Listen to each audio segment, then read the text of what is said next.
Hello guys, कैसे हैं आप सभी। आई विश आप सभी बिल्कुल बहुत अच्छे होंगे और बहुत अच्छे तरीके से रिवीजन कर रहे होंगे, न्यूमेरिकल्स कर रहे होंगे। गाइस, आज हम इस वीडियो लेक्चर के अंदर जो न्यूमेरिकल्स कवर करने वाले हैं, प्रैक्टिकल्स कवर करने वाले हैं, वो है हमारा टॉपिक एनआरआई का टैक्सेशन, जो हमने लास्ट बुलेट रिवीजन में कवर किया था। और section 115 A B A C A D double B BBA 10 clause 48 48A 48B 48C जो लास्ट बुलेट रिवीजन में हमने कवर किया था, उन्हीं का अब हम क्या करने वाले हैं, पास्ट एग्जामिनेशंस के जो न्यूमेरिकल्स हमारे आए हुए हैं उनको हम यहाँ क्या करेंगे, सॉल्व करेंगे। एज यूजुअल आपको पीडीएफ टेलीग्राम पे क्या हो जाएगा, अवेलेबल हो जाएगा।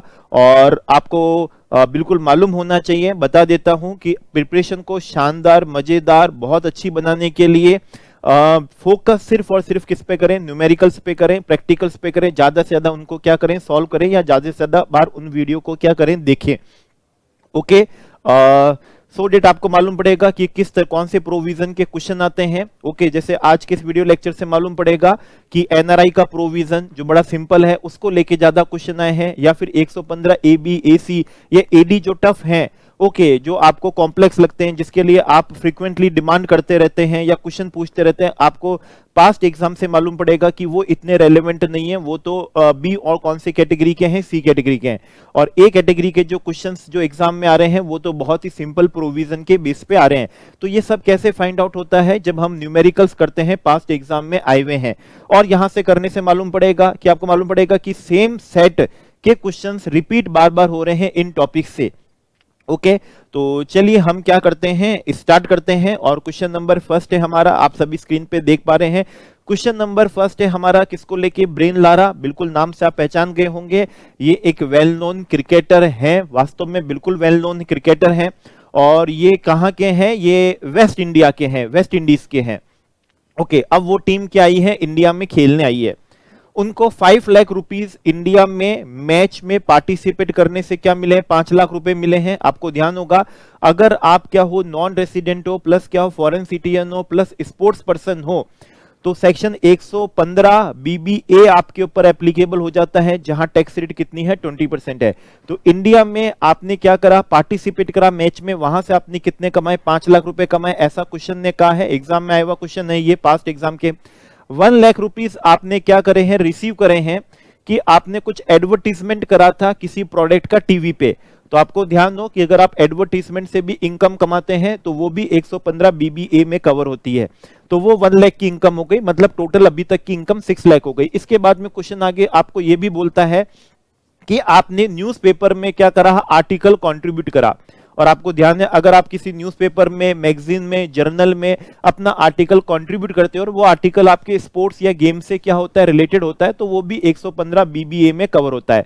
अब यहां से इनकम हुई है आपको कितने की, 10,000 की। तो टोटल इनकम आपको हो गई है 6,10,000 रुपीज की। क्वेश्चन आपसे अभी क्वेश्चन में और है, 10,000 रुपी आपको हॉर्स रेस से क्या हुई है, इनकम हुई है। आपको बता दूं, हॉर्स रेस सेक्शन 115 बीबीए में कवर नहीं है, वो सेक्शन 115 डबल बी में कवर है, जहां पर टैक्स रेट कितनी होती है, 30% क्या होती है, टैक्स रेट होती है।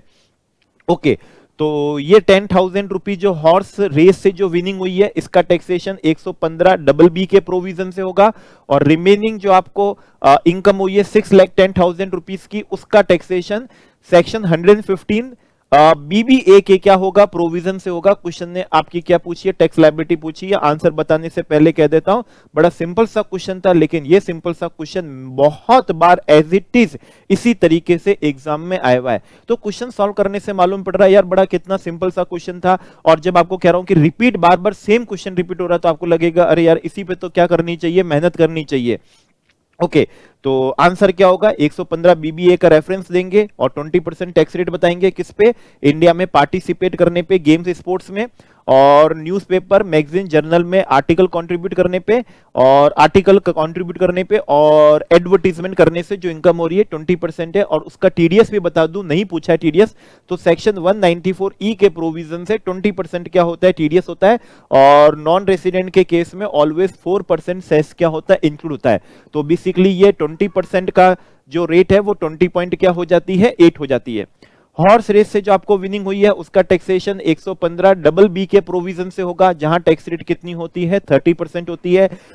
टीडीएस सेक्शन 195 के प्रोविजन से कटेगा, 30% होगा प्लस 4% सेस उसमें क्या हो जाएगा, इंक्लूड हो जाएगा, मतलब 31.2 हो जाएगा। ये रहा आपकी क्या है टैक्स लायबिलिटी। और इस तरीके से हमने बिल्कुल कम समय में और पूरा हमने इस क्वेश्चन को क्या कर लिया, सॉल्व कर लिया। ओके चलिए आगे बढ़ते हैं क्वेश्चन में।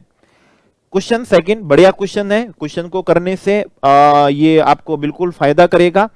इस क्वेश्चन में पूछा गया था एग्जाम में कि आपको बताना है कि किन लोगों को रिटर्न फाइल करने की रिक्वायरमेंट से क्या कर रखा है, एग्जेम्प्ट कर रखा है, मतलब उनको रिटर्न फाइल करना, फर्निश करना रिक्वायर्ड नहीं है सेक्शन 139 सबसेक्शन 1 के प्रोविजन से, भली उनकी इनकम टैक्सेबल लिमिट को क्या कर रही हो, एक्सीड कर रही हो। ठीक है, टैक्सेबल लिमिट को क्या कर रही हो, एक्सीड कर रही हो, तो किनको रिटर्न फाइल करना रिक्वायर्ड नहीं है। और वो कौन सी कंडीशंस है कि जिनके कंप्लायंस पे फिर आपको रिटर्न फाइल करना रिक्वायर्ड नहीं है। तो आपको पहले यहां पर बता दूं कि हमने एनआर के केस में और फॉरेन कंपनी केस में सेक्शन 115 ए देखा था, रॉयल्टी का, फी फॉर टेक्निकल सर्विस का, इंटरेस्ट का, डिविडेंड का। तो वो सब 115 ए के जो प्रोविजन थे उसमें हमने पढ़ा था कि आपको रिटर्न फाइल करना रिक्वायर्ड नहीं है अगर आपको सिर्फ यही इनकम है, मतलब आपकी टोटल इनकम में सिर्फ यही इनकम है और आपका क्या हो रखा है, टैक्स हो रखा है। ठीक है ना, क्या हो रखा है, टैक्स का डिडक्शन हो रखा है, टैक्स हैज बीन क्या है, डिडक्टेड है। ठीक है, इसके लिए मैं कहूंगा आप एक बार वापिस से प्रोविजन को देखिएगा, क्योंकि इसके अंदर जब हम इंटरेस्ट का पढ़ते हैं तो इंटरेस्ट में यह बोला जाता है कि टैक्स डिडक्टेड हुआ है लेकिन at the rate not lower than the rate. ठीक है ना, at the rate not lower than the क्या है, रेट स्पेसिफाइड इन सेक्शन 115 कौन सा। तो वो एक ध्यान देने की बात है कि रिटर्न फाइल करना रिक्वायर्ड नहीं होता है। पर्टिकुलर इंटरेस्ट की बात करें तो उस पर टैक्स डिडक्ट हो रखा हो लेकिन at the rate not lower than the rate specified in section 115 ए। खैर वो थोड़ा ज्यादा स्पेसिफिक हो गया। इसके बाद अगर बताऊं तो एनआरआई के प्रोविजन में हमने बुलेट रिवीजन में कवर किया था कि एनआरआई को है और उसको सिर्फ इन्वेस्टमेंट इनकम है फॉरेन एक्सचेंज एसेट से, और लॉन्ग टर्म कैपिटल गेन है उसको फॉरेन एक्सचेंज एसेट से, सिर्फ यही टोटल इनकम में सिर्फ यही इनकम है और उस पर टैक्स हैज बीन क्या है, डिडक्टेड है। तो एनआरआई को भी रिटर्न फाइल करने की रिक्वायरमेंट से क्या कर रखा है, एग्जेम्प्ट कर रखा है। याद करने का तरीका मैंने क्या बताया था, एनआरआई को एग्जेम्प्ट कर रखा है, फिर सेक्शन 115 ए बी में एग्जेम्पशन नहीं है इस तरह की, लेकिन फिर सेक्शन 115 ए सी में है जहां नॉन रेसिडेंट इंडिया में नॉन रेसिडेंट जीडीआर में क्या करते हैं, इन्वेस्ट करते हैं फॉरेन करेंसी में। जीडीआर ग्लोबल डिपॉजिटरी रिसीट्स है, represented by equity share of company listed in India है, या foreign currency exchangeable convertible bond में उन्होंने इन्वेस्ट किया है। ठीक है ना, और उनकी इन्वेस्टमेंट इनकम है या लॉन्ग टर्म कैपिटल गेन है। तो टैक्स रेट कितनी थी, 10% हमने पढ़ी थी, और वहां पढ़ा था हमने कि अगर उनको सिर्फ यही इनकम है और उस पर टैक्स हैज बीन क्या है, डिडक्टेड है, तो फिर उनको रिटर्न फाइल करना क्या नहीं है, रिक्वायर्ड नहीं है। तो याद करने का क्या तरीका था, एनआरआई के लिए एग्जेम्पशन है, 115 ए बी में नहीं है, फिर 115 ए सी में है, फिर 115 ए डी में इस तरह की कोई भी क्या नहीं है, एग्जेम्पशन नहीं है। फिर सेक्शन 115 कौन सा था, बीबीए था, जो non resident sports person, entertainer, athlete, foreign citizen, sports association के लिए हमने पढ़ा था कि उनको वो इनकम हो 20% उस पर टैक्स रेट है और टैक्स हैज बीन अगर क्या हो, डिडक्टेड हो, तो उनको रिटर्न फाइल करना क्या नहीं है, रिक्वायर्ड नहीं है। तो अभी क्वेश्चन में हमसे यही पूछा था कि किन को रिटर्न फाइल करने की रिक्वायरमेंट नहीं है और क्या कंडीशन है, तो हमारा आंसर होगा 115 ए एनआरआई का प्रोविजन दूसरा हो गया, तीसरा हो गया 115 एसी हो गया, और फोर्थ हो गया 115 कौन सा हो गया, बीबीए हो गया। ठीक है ना, 115 बीबीए हो गया है। तो इस तरीके से हमने इस क्वेश्चन को क्या कर लिया है, सॉल्व कर लिया है। इसके बाद में नेक्स्ट क्वेश्चन आते हैं, बड़ा रिपीट होने जैसा आपको लगने वाला है इस बार। मिस्टर कोई एक्स है, ये टेनिस क्या है, प्रोफेशनल है। पहले ब्रेन ला रहा था, क्रिकेट खेलते थे, अब ये एक्स है जो टेनिस खेलते हैं, वो भी नॉन रेसिडेंट क्या है, नॉन इंडियन सिटीजन है। नॉन रेसिडेंट तो है ही और साथ में क्या है, इंडिया के सिटीजन भी नहीं है। अब वो इंडिया में उन्होंने क्या करा है, टेनिस टूर्नामेंट में पार्टिसिपेट करा है और वहां से 1,50,000 रुपीज की इनकम उन्होंने क्या करी है, रिसीव करी है। सेक्शन 115 बीबीए क्या हो जाएगा, एप्लीकेबल हो जाएगा। आपको बिल्कुल अच्छे से आता है, अब तो 115 बीबीए एप्लीकेबल हो जाएगा। फिर उन्होंने किसी लोकल न्यूज़पेपर में अपना आर्टिकल क्या करा, कंट्रीब्यूट करा, और वहां से उनको 10,000 रुपीज की क्या हुई है, इनकम हुई है। ठीक है, तो इस पे भी 115 बीबीए एप्लीकेबल हो जाएगा। फिर इन्होंने क्या करा है, किसी टेलीविजन के लिए कोई सॉफ्ट ड्रिंक का क्या करा है, एडवर्टीजमेंट करा है और वहां से उन्होंने 50,000 रुपए की इनकम रिसीव करी है। तो 1,50,000 प्लस 50,000 2 लाख और प्लस 10,000, मतलब ये इनकम कितनी हुई है, 2 लाख कितनी है, 10,000 है। सेक्शन 115 बीबीए है और टैक्स रेट होगी एट द रेट ऑफ क्या होगी, 20% होगी। और अगर सिर्फ यही इनकम है और कोई दूसरी इनकम नहीं है और टैक्स हैज बीन डिडक्टेड हो, बता देता हूं टीडीएस होता है सेक्शन किससे, 194 ई के प्रोविजन से, तो फिर आपको रिटर्न फाइल करना भी क्या नहीं होगा, रिक्वायर्ड नहीं होगा। इस क्वेश्चन में आगे बताया गया कि इन इनकम को अर्न करने के लिए उनके 30,000 रुपीस का क्या हुआ है, ट्रेवल एक्सपेंसेस हुआ है, जो बाहर से इंडिया में आए या लोकल ट्रेवल जो भी हुआ है, 30,000 रुपीस का एक्सपेंसेस हुआ है। तो यहीं पर आपको मालूम होना चाहिए, जहां टैक्स रेट स्पेसिफिक है, आपको किसी एक्सपेंडिचर की यहां पर क्या नहीं मिलने वाली है, डिडक्शन मिलने वाली नहीं है। तो ये जो 30,000 का एक्सपेंडिचर है, इसकी कोई डिडक्शन आपको नहीं मिलेगी। अब इसी क्वेश्चन में इन्होंने आगे हमको क्या कहा है कि बस इतना सा क्वेश्चन था और इन्होंने पूछा कि टैक्स लायबिलिटी क्या होगी, तो टैक्स लायबिलिटी 2,10,000 पे 20% टैक्स रेट होगी और 4% क्या हो जाएगा, सेस हो जाएगा। और इनसे पूछा गया है क्या इनको रिटर्न फाइल करना रिक्वायर्ड होगा, तो answer is no, return file करना रिक्वायर्ड नहीं है क्योंकि इनको कोई दूसरी इनकम है नहीं और इस इनकम पे टैक्स अगर डिडक्टेड हो रखा है तो रिटर्न फाइल करना क्या नहीं होगा, रिक्वायर्ड नहीं होगा। तो ये आंसर देख लीजिए, 2 लाख कितना है, 10,000 है, 20% टैक्स रेट है और क्या लग जाएगा, 4% क्या होगा, सेस होगा। रिटर्न फाइल करना इनको रिक्वायर्ड नहीं होगा अगर इनको सिर्फ यही इनकम है और उस पर टैक्स क्या हो रखा है, डिडक्ट हो रखा है। तो देखिए कितना सिंपल से क्या है क्वेश्चन आए हैं एग्जाम में। इसके बाद वाला क्वेश्चन भी बिल्कुल सिंपल है, बिल्कुल सिंपल है, एनआरआई के प्रोविजन से, ठीक है। और वैसे तो मैं इसका एबीसी आपको दे दूंगा, लेकिन अभी भी बता दूं तो इस टॉपिक के लिए एबीसी होता है एनआरआई का प्रोविजन और सेक्शन 115 कौन सा है, डबल बी ए, 115 डबल बी ए, दोनों ही बहुत ही सिंपल से प्रोविजन थे और वही आपके लिए ए कैटेगरी के हैं। बी कैटेगरी का बता दूंगा जब क्वेश्चन आएगा फॉरेन इंस्टीट्यूशनल इन्वेस्टर्स के लिए, और बाकी सारा प्रोविजन चाहे वो 115 ए बी हो आपका, ठीक है ना, ए सी हो, वो सब कौन से सी कैटेगरी के हैं, वो सब सी कैटेगरी के हैं, ठीक है। तो नॉन रेसिडेंट इंडियन बिल्कुल ए कैटेगरी का प्रोविजन है, काफी बार इसको लेके न्यूमेरिकल आए हैं। तो एनआरआई का रिवीजन वैसे बुलेट रिवीजन में कवर किया था, आप भी एक बार पीडीएफ से पढ़ लीजिएगा। एनआरआई का क्वेश्चन आया है, आपको बता दूं एनआरआई का मतलब होता है जिसका रेसिडेंशियल स्टेटस नॉन रेसिडेंट है, प्लस या फिर तो वो इंडियन ओरिजिन का है या फिर क्या है, इंडियन सिटीजन का है। और ओरिजिन का मतलब वो खुद या फिर उसके ईदर ऑफ हिज पेरेंट या फिर उसके क्या है, ग्रैंड पेरेंट्स अनडिवाइडेड इंडिया में बॉर्न हुए थे, तो वो एनआरआई कहलाता है। स्पेशल प्रोविजन क्या होते हैं, स्पेशल प्रोविजन तब एप्लीकेबल होते हैं जब उन्होंने फॉरेन एक्सचेंज असेट में इन्वेस्ट किया हो। फॉरेन एक्सचेंज का मतलब है फॉरेन करेंसी में, असेट मतलब specified asset, shares of Indian company, public private listed unlisted सब चलेगा। डिबेंचर ओनली पब्लिक लिमिटेड के, लिस्टेड अनलिस्टेड दोनों चलेगा। डिपॉजिट ओनली पब्लिक लिमिटेड के, लिस्टेड अनलिस्टेड दोनों चलेगा। और गवर्नमेंट सिक्योरिटी। इन्वेस्टमेंट इनकम होती है ब्याज की या डिविडेंड की, तो 20% टैक्स रेट होगी, कोई एक्सपेंडिचर की डिडक्शन आपको नहीं मिलेगी, कोई चैप्टर 6A की डिडक्शन नहीं मिलेगी। लॉन्ग टर्म कैपिटल गेन होता है, फर्स्ट प्रोविजो का बेनिफिट मिल जाएगा क्योंकि आपके एनआर के आगे आई लगा है, फर्स्ट प्रोविजो को मिलेगा, लेकिन सेकंड प्रोविजो इंडेक्सेशन का बेनिफिट आपको नहीं मिलेगा। और लॉन्ग टर्म कैपिटल गेन आपके 10% की रेट से क्या होगा, टैक्स होगा। एक तरीके से वापस रिवीजन हो गया। और इसी के प्रोविजन में अगर पढ़ा था, अगर आप विद इन 6 मंथ में net consideration again specified asset में क्या कर देते हैं, इन्वेस्ट कर देते हैं, तो अभी का आपका लॉन्ग टर्म कैपिटल गेन क्या हो जाएगा, एग्जेम्प्ट हो जाएगा। अगर पूरा नेट कंसीडरेशन इन्वेस्ट नहीं करते हैं तो जितना प्रोपोर्शन ऑफ नेट कंसीडरेशन आप इन्वेस्ट करेंगे उसी प्रोपोर्शन में आपको कैपिटल गेन क्या कर दिया जाएगा, एग्जेम्प्ट कर दिया जाएगा।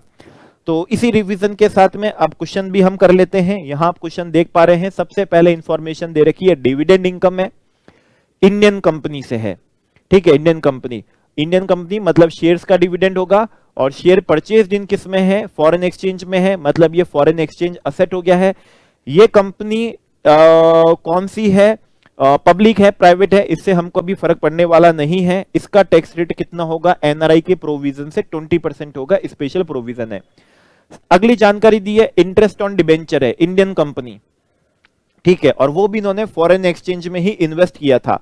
अब इस क्वेश्चन में इन्होंने नहीं दिया है तो हम सॉल्यूशन में अजम्पशन डाल लेंगे कि ये जो डिबेंचर्स हैं ये एक पब्लिक लिमिटेड क्या है, कंपनी के हैं, पब्लिक लिमिटेड के, ये हम अजम्पशन डालेंगे क्योंकि लिखा नहीं है तो यही मान के करेंगे। तो इस पे भी टैक्स रेट कितनी हो जाएगी, 20% टैक्स रेट हो जाएगी। कितना आसानी से क्वेश्चन सॉल्व हो रहा है। तीसरा पॉइंट दिया गया है, ये डिबेंचर पे जो आपने इंटरेस्ट कमाया है, इस इंटरेस्ट को कमाने के लिए आपने कहीं से मनी बोरोड करा था और वहां आपने 25,000 का ब्याज दिया। तो आपको बता देता हूं, ये जो स्पेसिफिक टैक्स रेट है डिविडेंड और किसकी, इंटरेस्ट की, इस इनकम के रेस्पेक्ट में चाहे पीजीवीपी हेड हो, चाहे आपका आईओएस हेड हो, अदर सोर्सेस हेड हो, किसी भी एक्सपेंडिचर की या अलाउंस की आपको कोई डिडक्शन मिलने वाली नहीं है। तो ये जो 25,000 का है, इसकी आपको कोई डिडक्शन मिलने वाली नहीं है। नेक्स्ट फोर्थ इंफॉर्मेशन है, लॉन्ग टर्म कैपिटल गेन हुआ है सेल ऑफ किससे, शेयर से। वही शेयर्स जो हमने फॉरेन एक्सचेंज में क्या करे थे, एक्वायर करे थे। हमने क्या करे थे, एक्वायर करे थे। अब यहां सारी इंफॉर्मेशन आईएनआर में दी है। एल्स आपको बता दूं, फर्स्ट प्रोविजो का बेनिफिट मिलता है।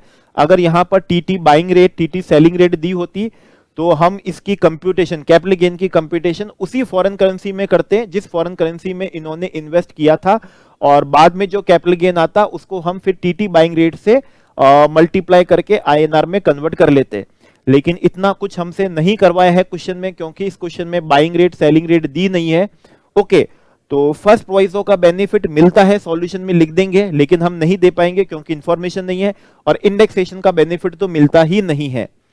कैपिटल गेन निकालें तो 30 लाख का नेट कंसीडरेशन है, 10,000 रुपए ब्रोकरेज के हैं, तो नेट कंसीडरेशन हुआ 29,90,000। कॉस्ट है आपकी 20 लाख, तो कैपिटल गेन आपका आ जाएगा 9,90,000 का, क्या आ जाएगा आपको कैपिटल गेन आ जाएगा, जिसका टैक्स कितने से होना है, 10% की रेट से होना है। एनआरआई के लिए स्पेशल क्या है, प्रोविजन है। बड़े सिंपल तरीके से क्वेश्चन कर लिया गया।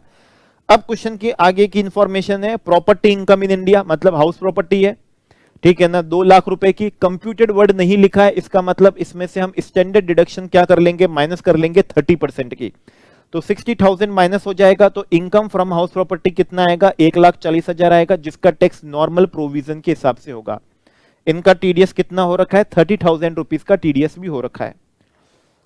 तो वैसे तो हमने क्वेश्चन को कर ही लिया, बड़े आसानी से है। ये दो इनकम तो कौन सी हो गई, ब्याज की और डिविडेंड की, तो ये तो आईयूएस में चले जाएगी। 5 लाख कितनी, 75,000। 9,90,000 का आपको लॉन्ग टर्म कैपिटल गेन जाएगा, ये आपका इनकम फ्रॉम क्या जाएगा, हाउस प्रॉपर्टी जाएगा। क्वेश्चन में कहा गया है ये जो आपको हाउस प्रॉपर्टी की जो इनकम हुई है, इस प्रॉपर्टी को आपने एचडीएफसी बैंक से लोन लेके आपने क्या करा था, एक्वायर करा था। इस लोन का फिर आपने रीपेमेंट किया, ब्याज की जानकारी नहीं है। देखो, हाउस प्रॉपर्टी की इनकम की कंप्यूटेशन में इंटरेस्ट की डिडक्शन मिलती है, रीपेमेंट ऑफ लोन की नहीं मिलती है, लेकिन रीपेमेंट ऑफ लोन की डिडक्शन सेक्शन 80C में मिल जाती है। तो यहां पर इन्होंने 20,000 रुपए का रीपेमेंट ऑफ क्या करा है, लोन करा है, जिसकी 80C में डिडक्शन मिलेगी। यहीं पर आपको ध्यान देने की बात है, चैप्टर 6A की डिडक्शन आपको ये जो स्पेसिफिक टैक्स रेट वाली है ना, 5,75,000, इस इनकम में से नहीं मिलेगी। ये जो आपको लॉन्ग टर्म कैपिटल गेन है, इसमें से भी नहीं मिलेगी। ये सिर्फ आपको इसी इनकम में से क्या होगी, चैप्टर 6A की डिडक्शन मिल पाएगी। अभी इस क्वेश्चन में और इंफॉर्मेशन है कि आपने 10,000 रुपीज क्या करे हैं, डोनेशन दिए हैं प्राइम मिनिस्टर रिलीफ फंड में, जिसकी डिडक्शन 80G में मिलती है। ये डिडक्शन भी आपको सिर्फ हाउस प्रॉपर्टी की इनकम में से मिलेगी, मतलब 20,000 प्लस 10,000, ये जो 30,000 है, इसकी डिडक्शन आपको सिर्फ हाउस प्रॉपर्टी की इनकम में से मिलेगी। वो जो स्पेशल टैक्स रेट वाली इनकम है, interest, dividend, long term capital gain, उस इनकम में से आप डिडक्शन नहीं ले सकते। ठीक है, तो टैक्स और क्वेश्चन में कहा गया है आपको ये क्वेश्चन सॉल्व करना है ये मानते हुए कि 115 बीएससी ऑप्ट नहीं करा है। अगर 115 बीएससी ऑप्ट कर लेते तो स्पेशल प्रोविजन एप्लीकेबल नहीं होते हैं। अब इस क्वेश्चन का मैं आंसर सीधा बताऊं तो इसका टैक्स रेट तो कितना होगा, 20% होगा। इस पे टैक्स रेट कितना होगा, 10% टैक्स होगा। और हाउस प्रॉपर्टी की इनकम 1,40,000 है, जिसमें से आपको 30,000 रुपए की चैप्टर 6A की डिडक्शन मिलेगी, वो आएगा 1,10,000। इस 1,10,000 पे आपका नॉर्मल प्रोविजन से टैक्स लगेगा, ये बेसिक एग्जम्पशन लिमिट से कम है, डेट्स वाई इस 1,10,000 पे किसी तरह का टैक्स नहीं लग पाएगा। ठीक है, नहीं लग पाएगा। तो आप देखिए 9,90,000 लॉन्ग टर्म कैपिटल गेन है, टैक्स कितना होगा, 10% होगा। 75,000 का डिबेंचर इंटरेस्ट था, मान के करा था कि वो डिबेंचर पब्लिक लिमिटेड कंपनी का था। डिविडेंड इनकम पे भी टैक्स कितना होगा, 20 होगा। 5,75,000 पे कितना हो गया, 20 हो गया। बैलेंस इनकम 1,10,000 है, नॉर्मल टैक्स होगा, और नॉर्मल टैक्स क्या है, बेसिक एग्जाम्पशन से कम है, इस वजह से उस पर किसी तरह का टैक्स नहीं होगा। हाउस प्रॉपर्टी की इनकम कैसे निकाली, 2 लाख रुपए का आपको क्या मिला है, रेंट मिला है, 30% की क्या होगी, स्टैंडर्ड डिडक्शन हो जाएगी, डेट इज 60,000, तो हाउस प्रॉपर्टी आ जाएगा 1 लाख कितना है, 40,000 है। ठीक है, तो बड़े सिंपल सा क्या था, क्वेश्चन आया था, बिल्कुल प्रोविजन बेस, बिल्कुल क्या आया था, प्रोविजन बेस क्या आ रखा था, क्वेश्चन आ रखा था। अच्छा, इस सॉल्यूशन को हमने इस तरह से सॉल्व करा है। अगर ये स्पेशल प्रोविजन ऑप्ट नहीं करते, जो कि आपको मालूम है एनआरआई के लिए जो प्रोविजन है वो ऑप्शनल प्रोविजन है, अगर ये ऑप्शनल प्रोविजन नहीं करते तो ये जो 75,000 का इंटरेस्ट है, ध्यान से सुन लीजिएगा, बड़ी खास बात है, अगर आप स्पेशल प्रोविजन नहीं करते तो जनरल प्रोविजन 115 ए लग जाता, और वहां पर भी ब्याज का टैक्सेशन कितने से होता है, 20% से होता है, वो भी विदाउट प्रोवाइडिंग एनी डिडक्शन होता है, कोई डिडक्शन नहीं मिलती, चैप्टर 6A की भी नहीं मिलती है 115 ए में। डिविडेंड था आपका कितने का, 5 लाख का, अगर आप स्पेशल प्रोविजन ऑफ नहीं करोगे तो 115 ए वाला नॉर्मल प्रोविजन जो नॉन रेसिडेंट पे होता है वो एप्लीकेबल हो जाएगा, वहां पर भी टैक्स रेट कितनी है, 20% है, और उसमें से भी किसी तरह की कोई डिडक्शन आपको नहीं मिलती है। तो ये तो क्या हो गया, सेम हो गया। अब आते हैं कैपिटल गेन पे, कैपिटल गेन कितना था, 9,90,000 का था, किस पे था, शेयर्स पे, ठीक है, शेयर्स पे। अब ये हम मान के चलते हैं कि शेयर्स पे हमने एसटीटी पे करा होगा, क्योंकि क्वेश्चन में नहीं लिखा है कि एसटीटी पे नहीं करा, तो मान के चलते हैं एसटीटी क्या करा, पे करा, तो 112 ए एप्लीकेबल हो जाएगा। 112 ए में फर्स्ट प्रोविजो एप्लीकेबल नहीं होता है, क्वेश्चन में वैसे इंफॉर्मेशन नहीं थी फर्स्ट प्रोविजो की, तो हमने भी नहीं लगाया, लगा भी नहीं सकते थे। इंडेक्सेशन का बेनिफिट नहीं मिलेगा, हमने वैसे भी नहीं लिया इंडेक्सेशन का बेनिफिट, 9,90,000 का कैपिटल गेन आया। लेकिन as per 112 a normal provision, capital gain जो इन एक्सेस ऑफ क्या होगा, 1 लाख होगा, वही क्या होगा, चार्जेबल टू टैक्स होगा। तो नॉर्मल प्रोविजन में फर्क आ जाएगा कि इंस्टेड ऑफ 9,90,000 का 10% जो एनआरआई के प्रोविजन पे था, अगर आपने स्पेशल प्रोविजन को ऑप्ट नहीं करा तो जनरल प्रोविजन में वही 10% जो टैक्स रेट है 112 किसमें, ए में, लेकिन उसका टैक्सेशन 8,90,000 पे होगा, ये होगा। और बाकी का जो आपकी कौन सी इनकम है उसका भी टैक्स क्या हो जाएगा, नॉर्मल टैक्स होगा, लेकिन वो आपकी बेसिक एग्जामिशन लिमिट से क्या नहीं है, ज्यादा नहीं है, इसलिए टैक्स नहीं हो पा रहा। तो ये देखिए 8,90,000 पे 10%, और बाकी टैक्स कितना है, वही 20% है, बस सेक्शन बदल जाएगा कि 115 क्या लग जाएगा, ए लग जाएगा। तो इस तरीके से देखें तो एक बड़ा सिंपल क्वेश्चन था, लेकिन इस सॉल्यूशन को हमने दोनों तरीके से आपको सिखा दिया कि अगर स्पेशल प्रोविजन लगाएं तो क्या होगा, अगर स्पेशल प्रोविजन नहीं लगाएं तो भी क्या होगा। तो इससे एक अच्छी प्रिपरेशन हमको मिल गई, और रेडीमेड हमको मालूम पड़ गया कि अगर स्पेशल प्रोविजन नहीं भी लगाते हैं तो भी ब्याज 20% है, डिविडेंड कौन सा है 20% है, और लॉन्ग टर्म कैपिटल गेन 112 ए में चले जाएगा तो 1 लाख से ऊपर वाला क्या होगा, टैक्स होगा। तो एक रेडीमेड नॉलेज हमको याद आ जाता है। क्वेश्चन नंबर 6 आपके लिए बहुत ही क्या है, अब सिंपल है, कैसे, मिस्टर कौन है, जे हैं, ठीक है, तो ए सिटीजन ऑफ कौन से हैं, इंडिया के हैं, खास बात है सिटीजन ऑफ इंडिया के हैं, वो कहां काम कर रहे हैं, टोक्यो में इंडियन एम्बेसी में क्या कर रहे हैं, काम कर रहे हैं, ठीक है, जापान में, जापान टोक्यो में इंडियन एम्बेसी में क्या कर रहे हैं, काम कर रहे हैं, और हमारी गवर्नमेंट ऑफ इंडिया उनको वहां काम करने की, वहां सर्विस रेंडर करने के लिए सैलरी अलाउंसेस और क्या दे रही है, परक्विसिट दे रही है। इसके बारे में हमको टैक्सेबिलिटी बतानी है, तो ये एक्चुअली क्वेश्चन क्या हो गया, ये सेक्शन 9 पे चला गया, ठीक है ना, ये क्वेश्चन सेक्शन 9 पे चला गया। इसका लिंकेज हमने जो एनआरआई के प्रोविजन उससे कुछ भी नहीं है, लेकिन यहां पर है तो हम अभी इसको कर लेते हैं।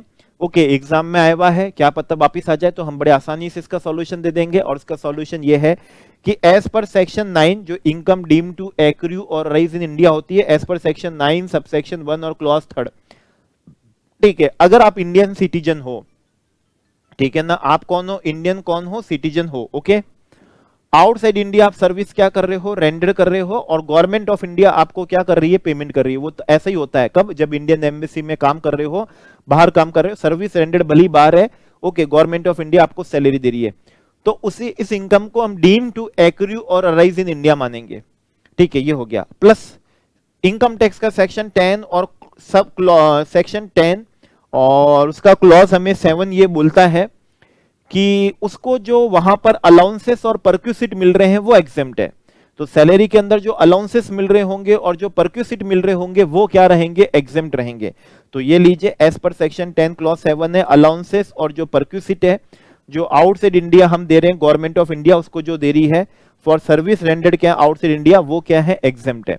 तो एक क्वेश्चन बड़ा सिंपल था, लेकिन हमको करने से क्या हो गया, रेडीमेड सॉल्यूशन याद हो गया। इसके बाद में क्वेश्चन नंबर 7 है, जिसका भी कनेक्शन कोई एनआरआई के प्रोविजन से नहीं है, या फिर वो कह दें कि बुलेट रिवीजन में जो टॉपिक कवर करे उससे नहीं है, लेकिन something related to non resident है, आया है, पढ़ लेते हैं, एग्जाम में आ जाए तो लिख पाएंगे। ये है नॉन रेसिडेंट, पहला क्वेश्चन है नॉन रेसिडेंट के एजेंट के बारे में।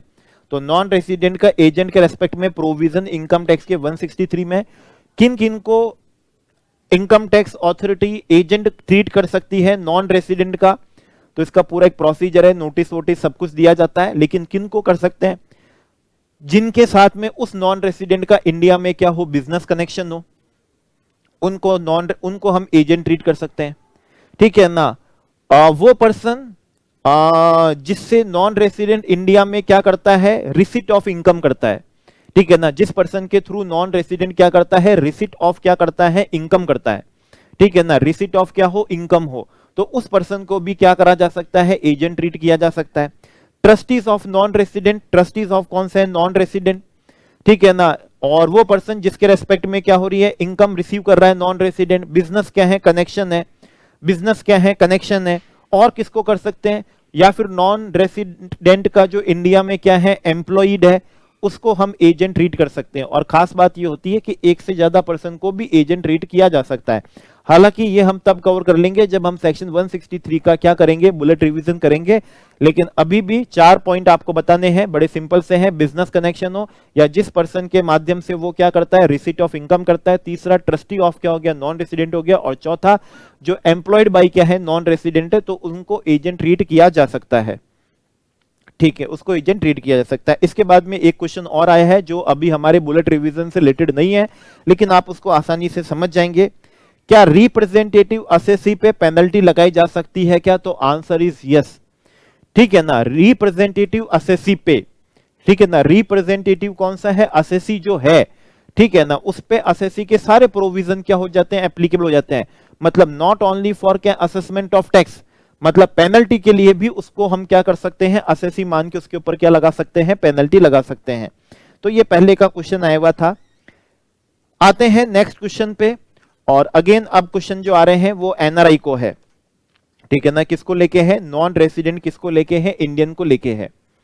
अब इस क्वेश्चन के अंदर देखें तो सबसे पहले हमको हाउस प्रॉपर्टी की क्या दी है, इनकम दी है, और लास्ट में लिखा है कंप्यूटेड, मतलब स्टैंडर्ड डिडक्शन कुछ माइनस नहीं करना है, ये सब कुछ कंप्यूट करके दिया है। और इसका टैक्सेशन कौन सा होगा, नॉर्मल टैक्स होगा, नॉर्मल टैक्स होगा।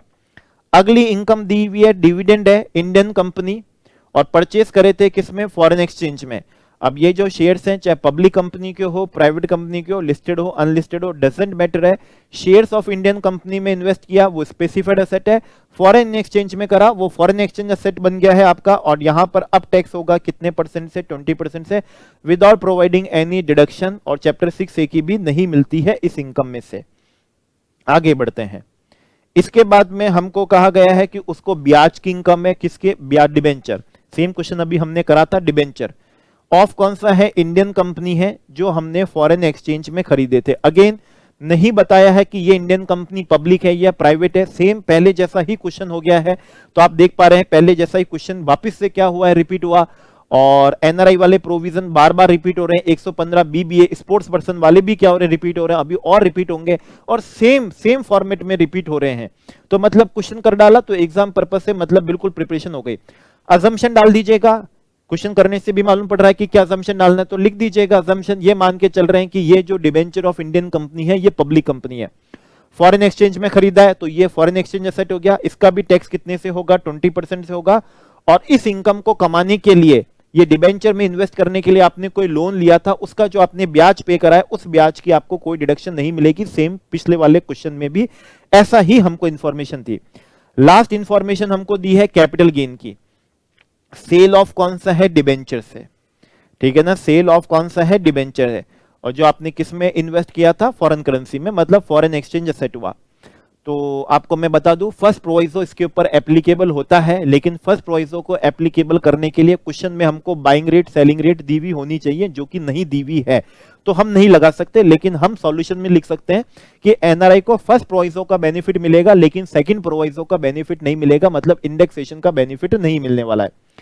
कैपिटल गेन हम देखें तो 1,94,000 का कैपिटल गेन है, क्योंकि 6 लाख रुपीस का कंसीडरेशन है और 6,000 रुपीस आपके क्या है, ब्रोकरेज है। तो नेट कंसीडरेशन हो गया आपका 5,94,000। इंडेक्सेशन कुछ होता ही नहीं है एनआरआई के केस में। 4 लाख रुपए की क्या है, कॉस्ट ऑफ एक्विजिशन है, तो कैपिटल गेन कितना आ जाएगा, 1,94,000 आएगा, जिसका टैक्स कितना होना है, 10% होना है। बड़ा सिंपल सा था। क्वेश्चन में पूछा है टैक्स पेबल क्या करें, निकालें। अगर उन्होंने स्पेशल प्रोविजन क्या करें, ऑप्ट करें, बोलिए इससे सिंपल क्या होगा कि 1,94,000 पे 10% हो जाएगा, इस 1 लाख पे क्या होगा, 20% होगा, और जो आपकी हाउस प्रॉपर्टी की जो इनकम थी, अच्छा इस डिविडेंड पे भी कितना होगा, 20% होगा, और ये हाउस प्रॉपर्टी पे नॉर्मल टैक्स होगा। नॉर्मल टैक्स होने के लिए आपकी balance income basic exemption limit से क्या होनी चाहिए, ज्यादा होनी चाहिए, जो कि नहीं थी। इस वजह से उस हाउस प्रॉपर्टी के इनकम पे किसी भी तरह का टैक्स लगने वाला नहीं है। तो सॉल्यूशन में देख लीजिए, कैपिटल गेन कितना है, 10% है।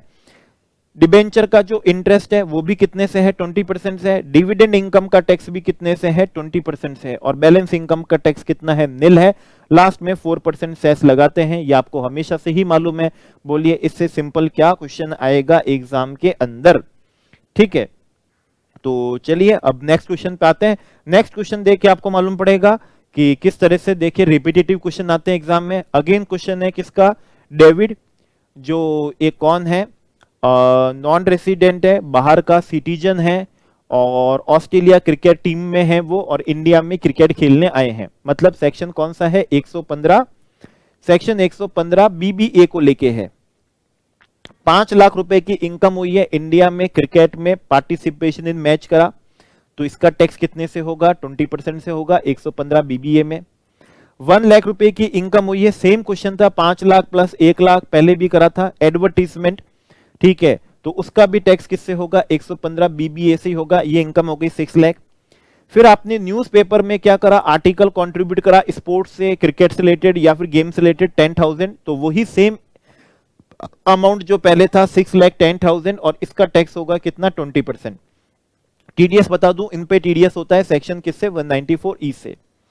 इन इनकम की रेस्पेक्ट में किसी भी तरह की आपको क्या नहीं मिलनी है, डिडक्शन नहीं मिलनी है। और अगर सिर्फ यही इनकम है और टैक्स हैज बीन डिडक्टेड है, तो रिटर्न फाइल करने की रिक्वायरमेंट से भी आपको मुक्ति दे दी है। लेकिन इस क्वेश्चन में आगे इन्होंने क्या कहा, इनको 10,000 रुपए का हॉर्स रेस से भी इनकम है। हॉर्स रेस का मतलब हो गया 115, कौन सा, डबल बी, जहां टैक्स कितना होता है, 30% होता है, जिनका टीडीएस नॉन रेसिडेंट के केस में 195 में क्या होगा, डिडक्ट होगा। हाँ, अब इनको रिटर्न फाइल करने की रिक्वायरमेंट से एग्जामिशन नहीं मिलेगी, क्योंकि इनको 115 बीबीए के अलावा भी क्या हो गई है, दूसरी इनकम है। और सेक्शन 115 डबल बी में, ठीक है ना, रिटर्न फाइल करने की रिक्वायरमेंट से कोई आपको एग्जामिशन नहीं दी गई है। तो यहां पर अब आपको ये जो क्रिकेटर है डेविड जो है, इनको रिटर्न क्या करना पड़ेगा, फाइल करना पड़ेगा, क्योंकि इनको 115 बीबीए के अलावा भी क्या है, दूसरी इनकम है। ओके, इसलिए इनको रिटर्न क्या करना पड़ेगा, फाइल करना पड़ेगा। तो ये बड़ा सिंपल सा क्या आया है, क्वेश्चन आया है, ठीक है ना। और क्वेश्चन में पूछा भी गया था क्या रिटर्न फाइल करना पड़ेगा, क्या answer is yes, return file करना पड़ेगा, क्योंकि इनको 115 डबल बी की भी क्या है, इनकम है, ठीक है। टैक्स डिडक्शन के बारे में भी हम क्या करेंगे, यहां पर इनको बता देंगे। अब इस क्वेश्चन के अंदर पूछा कि अगर ये मिस्टर डेविड जो हैं, अगर ये क्रिकेटर नहीं होके क्या होते, मैच रेफरी होते, ठीक है ना, तो 115 डबल बी ए में कवर नहीं होते। और फिर 6,10,000 की जो इनकम है, इस पे क्या होता, नॉर्मल टैक्स लगता। हॉर्स रेस पे तो वही टैक्स लगता, हॉर्स रेस से जो विनिंग हुई है उस पे तो 30% ही टैक्स होता सेक्शन 115 डबल बी के क्या है, प्रोविजन से। लेकिन ये जो 6,10,000 रुपए की इनकम है, इसका टैक्स कौन सा होता, नॉर्मल होता, क्योंकि 115 बीबीए में स्पोर्ट्स पर्सन क्या है, कवर है, एथलीट कवर है, एंटरटेनर कवर है, लेकिन non resident match referee umpire वो क्या नहीं होते हैं, कवर नहीं होते हैं। तो इस केस में सेकंड पार्ट जो है कि अगर मैच रेफरी होते तो क्या टैक्स लायबिलिटी बदल जाती, answer is yes, tax liability बदल जाती। हॉर्स रेस पे तो वही 10% 30% रहती, लेकिन इस बाकी के इनकम पे क्या होता, नॉर्मल क्या लगता, स्लैब वाला क्या लगता, टैक्स लगता। और बस यही आपको क्या करना था, बताना था कि जब ये स्पोर्ट्स पर्सन है तब तो 6,10,000 पे 20% होगा 115 बीबीए से, और हॉर्स रेस से जो विनिंग हुई है 115 डबल बी से 30% क्या होगा, टैक्स होगा, और लास्ट में 4% क्या लगा देना है आपको, सेस क्या कर देना है, लगा देना है। और यही अगर क्या हो गए, मैच रेफरी हो गए, तो हॉर्स रेस पे तो 30% ही क्या होगा, टैक्स होगा, लेकिन बाकी 6,10,000 पे क्या हो जाएगा, स्लैब के अकॉर्डिंग क्या लगेगा, टैक्स लगेगा। स्लैब का मतलब 2.5 लाख तो कुछ नहीं, 2.5 लाख से 5 लाख तक 5%, और उसके ऊपर कितना हो जाता है 20%, वो टैक्स रेट क्या होगी, एप्लीकेबल हो जाएगी। तो अगेन ये एक सिंपल सा क्या था, क्वेश्चन एग्जाम में आया हुआ था। ओके, इसके बाद में नेक्स्ट क्वेश्चन पे आते हैं। इस क्वेश्चन में आपसे पूछा गया है कि कोई फॉरेन कंपनी है, उसको इंडिया में इंडियन करेंसी में इनकम रिसीव हो रही है, किस बात की, सेल ऑफ क्रूड ऑयल की।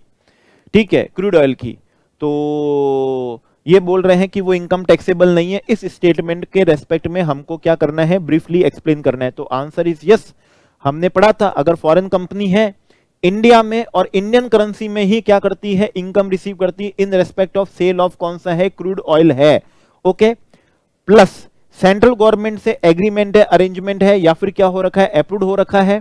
ठीक है ना। तीसरा पॉइंट नेशनल इंटरेस्ट में हो, और चौथा पॉइंट वो फॉरेन कंपनी इंडिया में इसके अलावा और किसी एक्टिविटी में क्या नहीं हो, एंगेज नहीं हो, तो फिर ये इनकम 10 क्लॉज 48 से एग्जेम्प्ट हो जाती है।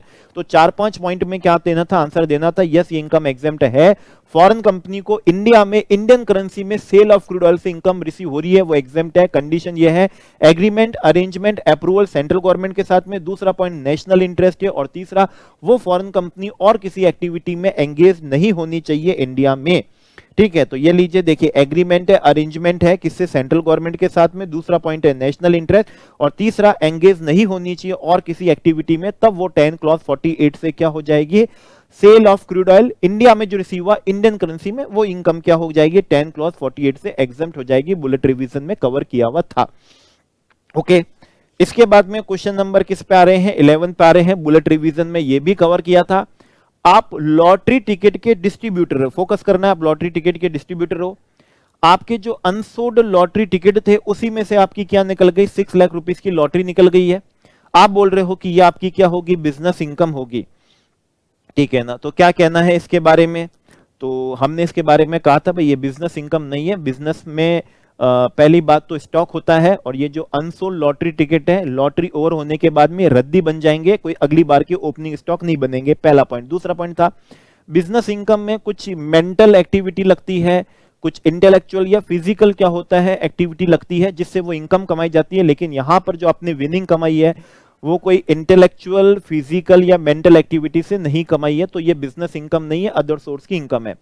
इसके बाद में फिर ये बताएंगे कि भाई ये बिजनेस इनकम हो या अदर सोर्स की इनकम हो, सेक्शन 115 डबल बी से कोई मतलब नहीं है। सेक्शन 115 डबल बी तो ये बोलता है विनिंग हुई है लॉटरी से, क्रॉसवर्ड किससे, पजल से, कार्ड गेम से, एनी सॉर्ट ऑफ किससे, गेम से, बैटिंग से, गैम्बलिंग से, रेसेस से, इंक्लूडिंग किससे, हॉर्स रेसेस से। टैक्सेशन उसका कितना होगा, 30% से होगा, चाहे वो कोई से भी हेड में क्या होती हो, टैक्सेबल होती हो। तो 30% से टैक्सेबल होगा, और इस इनकम के रेस्पेक्ट में कोई डिडक्शन नहीं मिलेगी, कोई सेट ऑफ वेट ऑफ भी नहीं मिलेगा, कोई चैप्टर 6A की भी क्या नहीं मिलेगी, डिडक्शन नहीं मिलेगी।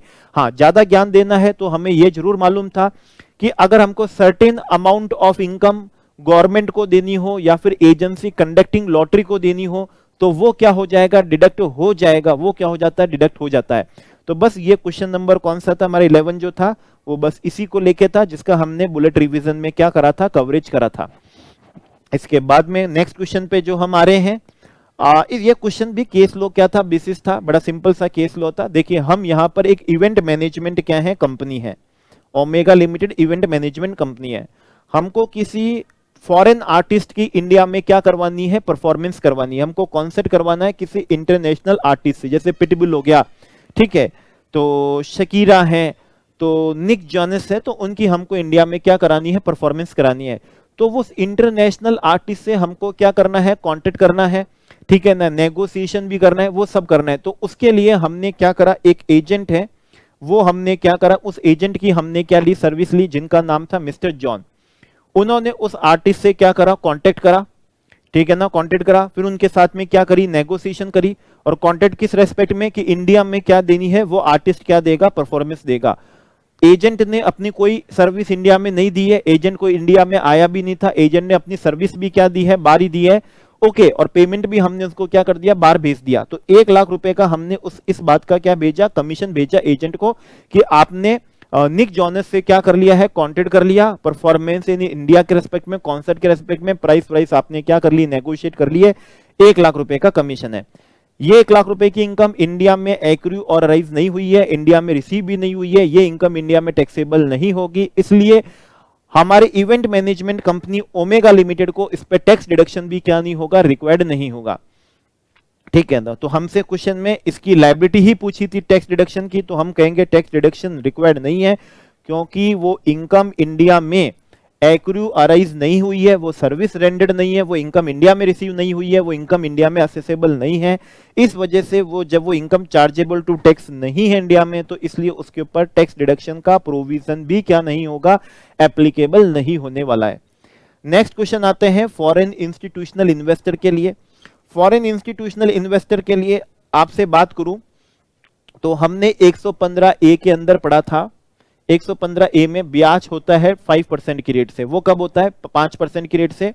रूपी डिनोमिनेटेड बॉन्ड में क्या करते हैं, इन्वेस्ट करते हैं, रूपी डिनोमिनेटेड बॉन्ड में करते हैं। गवर्नमेंट किस में करते हैं, सिक्योरिटी में करते हैं, और टीडीएस करता है उनका सेक्शन 194, ठीक है ना, सेक्शन 194 किसके अंदर, एलडी के अंदर, ठीक है। 5% और 4% क्या हो जाएगा, सेस हो जाएगा, तो मतलब 5.2% की रेट से क्या होगा, टीडीएस होगा। ये 100 किस में था, 15 में था। किसके लिए पढ़ा था, फॉरेन इंस्टीट्यूशनल, किसके लिए पढ़ा था, इन्वेस्टर के लिए पढ़ा था। फिर हमने फॉरेन इंस्टीट्यूशनल इन्वेस्टर के लिए 115 एडी में भी क्या करा था, पढ़ा था, ठीक है ना, एडी में भी हमने क्या करा था, पढ़ा था, और वहां पर इन्वेस्टमेंट इनकम तो 20% की रेट से हमने पढ़ी थी। शॉर्ट टर्म कैपिटल गेन 30% की रेट से पढ़ा था, लॉन्ग टर्म कैपिटल गेन हमने 10% की रेट से क्या करा था, पढ़ा था, और टीडीएस पढ़ा था कि 196 किस में होगा, डी में होगा। मतलब फॉरेन इंस्टीट्यूशनल इन्वेस्टर के रेस्पेक्ट में हमने ऐसा क्या पढ़ा है, प्रोविजन पढ़ा है।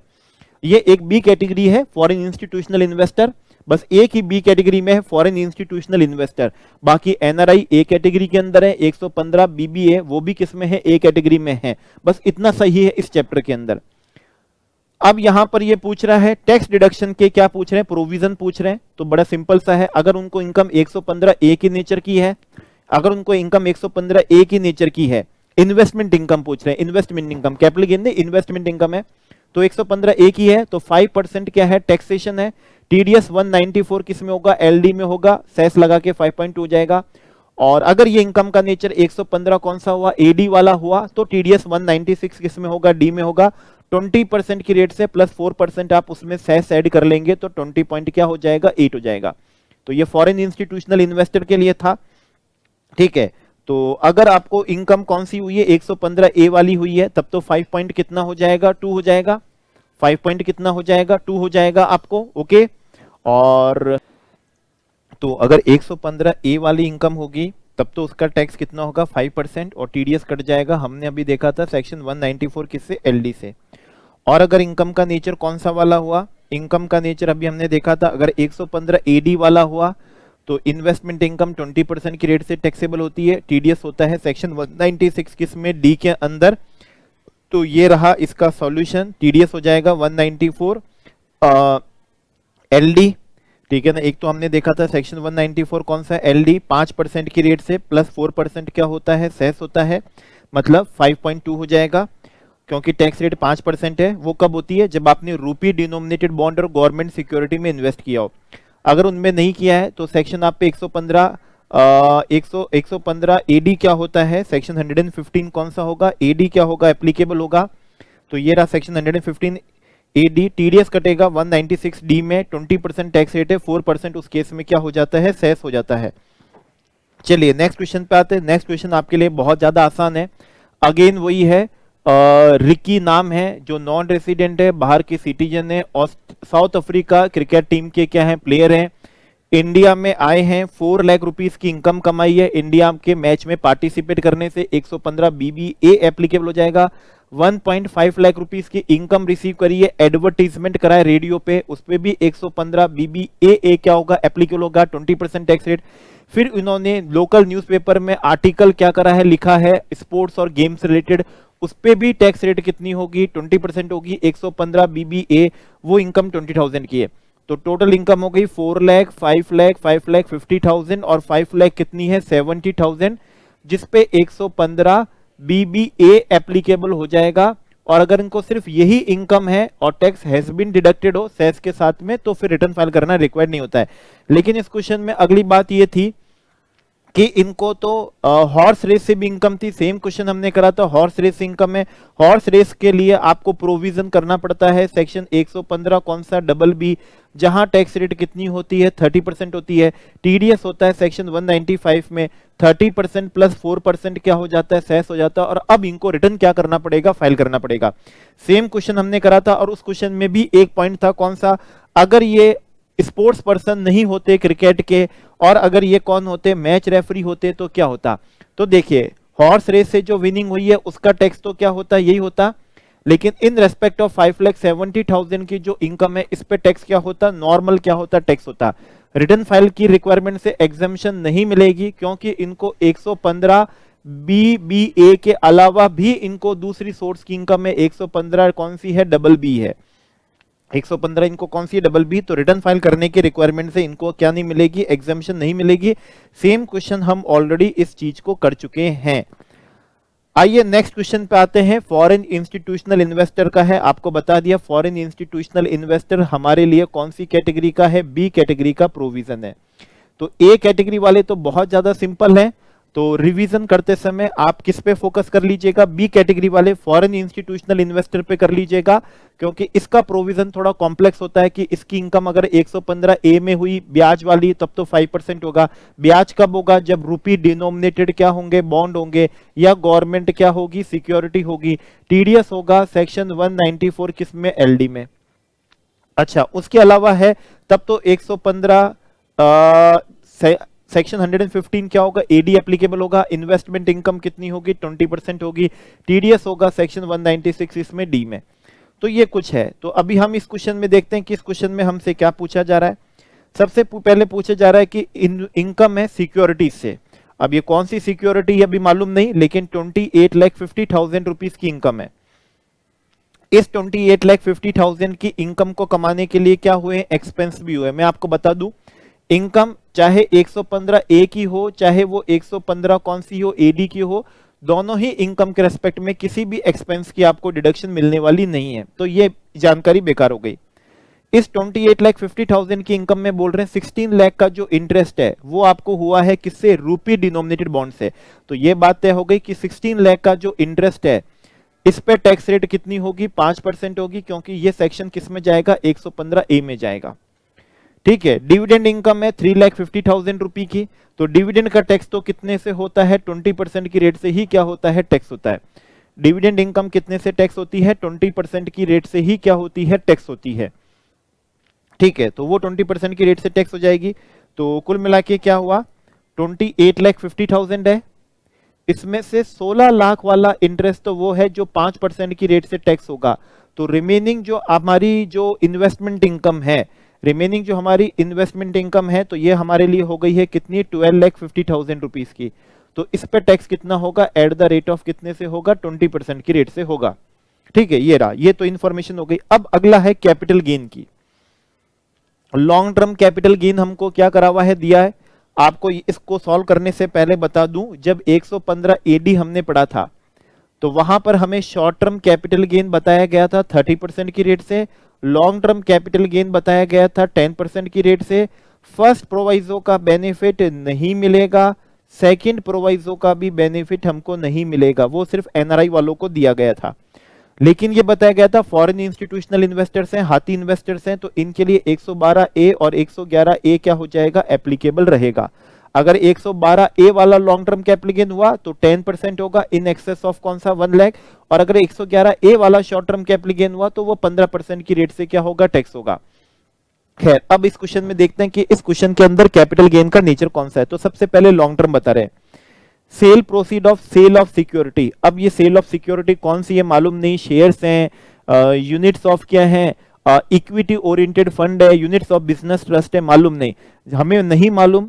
क्योंकि 112 ए तब लगता है जब वो इक्विटी शेयर्स होते, इक्विटी ओरिएंटेड फंड की यूनिट्स होती या यूनिट ऑफ बिजनेस ट्रस्ट होती, तो हम 112 ए लगाते, प्लस उसके ऊपर एसटीटी भी क्या होता, पे होता। अब इस क्वेश्चन में ना तो एसटीटी की जानकारी दी और ना ही बताया कि ये सिक्योरिटी कौन सी है। तो जब बिल्कुल भी नहीं बताया कि एसटीटी भी पे हुआ है नहीं हुआ, सिक्योरिटी भी नहीं बता रहे कि ये कौन सी है, तो अब अगर हम इसको 115 एडी के प्रोविजन से करेंगे तो लॉन्ग टर्म कैपिटल गेन का टैक्स 10% से होगा। फर्स्ट प्रोविजो का भी बेनिफिट नहीं मिलेगा, सेकंड का भी नहीं मिलेगा। फर्स्ट का तो हम वैसे भी नहीं ले सकते क्योंकि इस क्वेश्चन में बताया नहीं कि शेयर्स हैं, डिबेंचर्स हैं और TT buying rate, selling rate, तो वैसे भी नहीं ले सकते, ठीक है, और मिलता भी नहीं है वो। और सेकंड प्रोविजो का बेनिफिट भी नहीं ले सकते, मिलेगा भी नहीं वो आपको। तो 52 लाख रुपीस का कंसीडरेशन है। ये इंडेक्सेशन हम नहीं लेंगे, सेकंड प्रोविजो का बेनिफिट नहीं मिलेगा। 28 लाख रुपीस की क्या है, कॉस्ट है, ठीक है ना, 28 लाख रुपीस की क्या है, कॉस्ट है। तो ये हमारे लिए कैपिटल गेन हो गया कितने का, 24 लाख रुपीस का, जो 10% की रेट से क्या होगा, टैक्स होगा। हाँ, अगर 112 कौन सा वाला हो जाता, ए वाला हो जाता, 112 ए में भी इंडेक्सेशन का बेनिफिट तो वहां पर भी नहीं मिलता है, लेकिन वहां पर 1 लाख से ऊपर वाला कैपिटल गेन टैक्सेबल होता है, तो वहां केस में 23 लाख का कैपिटल गेन टैक्स होता है एट द रेट ऑफ 10%। लेकिन तब होता है जब वो 112 ए होता है। 112 ए में क्या होता है, एसटीटी पेड होता है, क्वेश्चन में बताया नहीं। प्लस क्या होता है, इक्विटी शेयर होता है, unit of equity oriented fund होते हैं या बिजनेस ट्रस्ट यूनिट्स होती, वो भी नहीं बताया। तो हम इस क्वेश्चन को सॉल्यूशन को क्या करेंगे, इससे करेंगे, ठीक है, और 10% लगाएंगे, पूरे 24 लाख पे लगाएंगे। शॉर्ट टर्म कैपिटल गेन है, देखते हैं कौन सा है, इक्विटी शेयर है, शॉर्ट टर्म कैपिटल गेन है। एसटीटी इसमें क्या करा हुआ है, पे करा हुआ है, एसटीटी पे करा हुआ है। यहां पर हम 111 ए क्या कर सकेंगे, लगा सकेंगे, और 15% की रेट से क्या होगा, टैक्स हो सकेगा।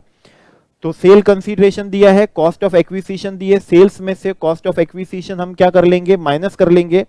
तो ये 8 लाख रुपीस का क्या आ रहा है, ये 8 लाख रुपीस का शॉर्ट टर्म कैपिटल क्या आ रहा है, गेन आ रहा है। 13,50,000 का कंसीडरेशन है, 5,50,000 की क्या है, कॉस्ट ऑफ एक्विजिशन है। तो इसका टैक्स हो जाएगा एट द रेट ऑफ 15% से 111 ए इस पे एप्लीकेबल हो जाएगा क्योंकि एसटीटी पेड है और इक्विटी शेयर भी लिखा हुआ है। अगला शॉर्ट टर्म कैपिटल गेन है, सेल ऑफ इक्विटी शेयर है, कंपनी भी लिखा हुआ है कि एसटीटी पेड नहीं है, तो ये 111 ए हो ही नहीं सकता। तो इसको 115 एडी से ही हमको सॉल्व करना पड़ेगा। किससे सॉल्व करना पड़ेगा, 115 एडी, और 115 एडी के हिसाब से शॉर्ट टर्म कैपिटल गेन का taxation eight the rate of कितने से होता है, 30% से होता है।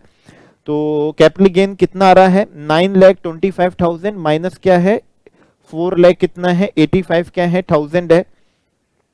तो ये हमारे लिए कितना हो जाएगा, ये हमारे लिए हो जाएगा, ठीक है, 8 लाख कितना हो जाएगा, 40,000 हो जाएगा। 8,40,000 नहीं, 4 लाख कितना, 40,000, ठीक है। और इसका टैक्सेशन कितने होगा, 30% से होगा। तो आइए आपको सॉल्यूशन बताएं। तो सॉल्यूशन में क्या बताया था, 16 लाख का जो ये था, 16 लाख का ये रूपी डिनोमिनेटेड बॉन्ड था, इसका टैक्सेशन 5% से होगा। तो आइए सॉल्यूशन में बता देता हूं, 16 लाख का 5%, तो 16 लाख का आपको 5%, ये लीजिए 16 लाख का 5%। और रिमेनिंग जो हमारी इनकम थी, रिमेनिंग इनकम कितनी थी, 12,50,000, इसका होगा कितने से, 20% से। तो रिमेनिंग हमारी 12 लाख कितनी है, 50,000 है, इसका कितने से हो रहा है, 20% से हो रहा है, ये रहा। अच्छा, 24 लाख रुपीस का कौन सा था, कैपिटल गेन था, जो कितने से टैक्स कर रहे थे, लॉन्ग टर्म कैपिटल गेन 10% से कर रहे थे। तो ये रहा 24 लाख का capital gain, long term capital gain जो 10% की रेट से टैक्स हुआ। इसके बाद में शॉर्ट टर्म कैपिटल गेन हमने लगाया 8 लाख पे 15% की रेट से, 111 ए वाला, 8 लाख पे 15%। तो सॉल्यूशन पे देखते हैं, ये लीजिए 8 लाख पे कितना 50% है, 111 कौन सा वाला हो जाएगा, ए वाला हो जाएगा, 15% की टैक्स रेट वाला हो जाएगा। और उसके बाद में हमने देखा था 4,40,000, इसका टैक्स हमने 30% देखा था। तो ये रहा 4,40,000 का 30%। तो ये हमारा क्या था, सॉल्यूशन था, बस सिंपल सा था, ठीक है। लेकिन रूपी, ये जो फॉरेन इंस्टीट्यूशनल इन्वेस्टर है, एक रिवीजन बिल्कुल बनता है। पहले 115 ए देख लें, 115 ए में बता देता हूं, रिवीजन में रूपी डिनोमिनेटेड बॉन्ड हो और गवर्नमेंट क्या हो, सिक्योरिटी हो, तो टैक्स कितना है, 5% है। टीडीएस याद करना हो तो बता देता हूं, 194 कौन सा है, एलडी है। अच्छा, 194 कौन सा, एलडी है। 115 एडी में आओगे तो और जो इन्वेस्टमेंट इनकम होगी तो उसका कितना है, 20% है, ठीक है ना, कितना है, 20% है। और 196 से डी से उसका क्या होता है, टीडीएस होता है।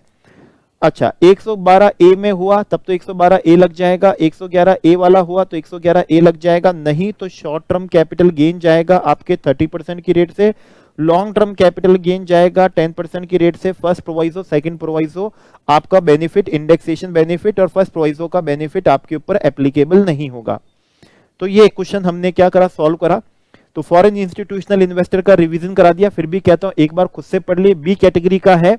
ओके, नेक्स्ट क्वेश्चन पे आते हैं। ये क्वेश्चन भी बड़ा सिंपल सा है। नॉन रेसिडेंट किसका है, इंडियन का है। फॉरेन करेंसी में इन्होंने क्या करे हैं, परचेज करे हैं शेयर्स। तो ये फॉरेन एक्सचेंज एसेट हो गया, शेयर परचेज करने पब्लिक प्राइवेट के, लिस्टेड अनलिस्टेड के, फॉरेन करेंसी में फॉरेन एक्सचेंज एसेट हो गए। परचेज करे 2009 में 10 लाख रुपए में, फिर ये आपने 2020 में 30 लाख में क्या कर दिए, बेच दिए।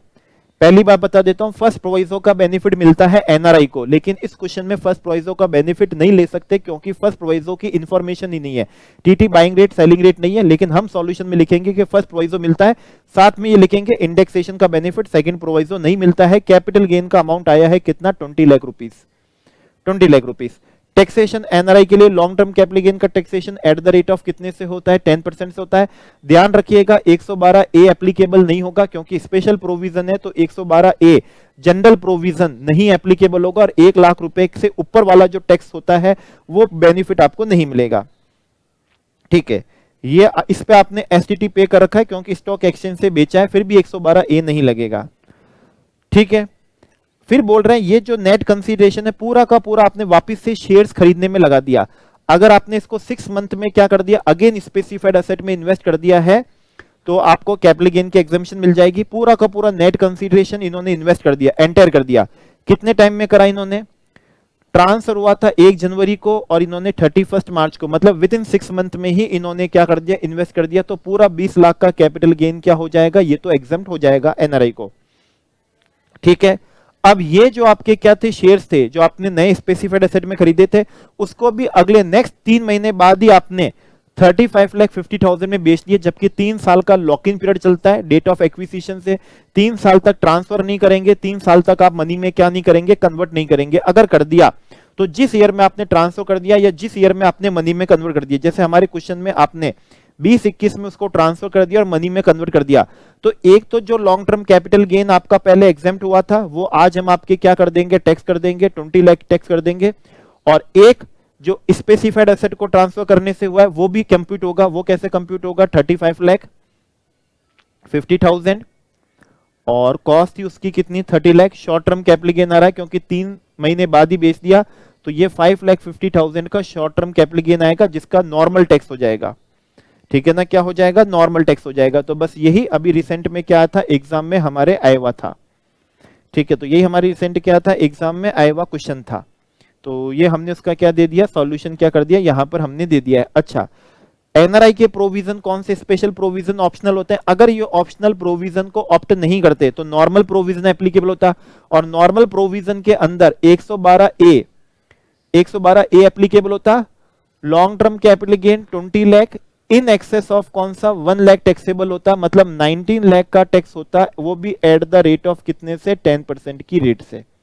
ठीक है ना, एट द रेट ऑफ कितने परसेंट की रेट से, 10% की रेट से। ये लीजिए 19 लाख का टैक्स होता, वो भी एट द रेट ऑफ कितने से, 10% से 112 ए, अगर आप उसको क्या नहीं करते, ऑप्ट नहीं करते तो। चलिए, तो एक सिंपल सा क्वेश्चन आया हुआ था। इसके बाद में आते हैं नेक्स्ट क्वेश्चन पे। ये वापस अगेन एनआरआई को देखिए, कितना एनआरआई को क्वेश्चन आ रहा है, और एनआरआई के क्वेश्चन बड़े सिंपल है। प्रोविजन भी समझने को सिंपल था, क्वेश्चन भी बड़े क्या आ रहे हैं, सिंपल आ रहे हैं। ठीक है, तो आइए देखे करते हैं।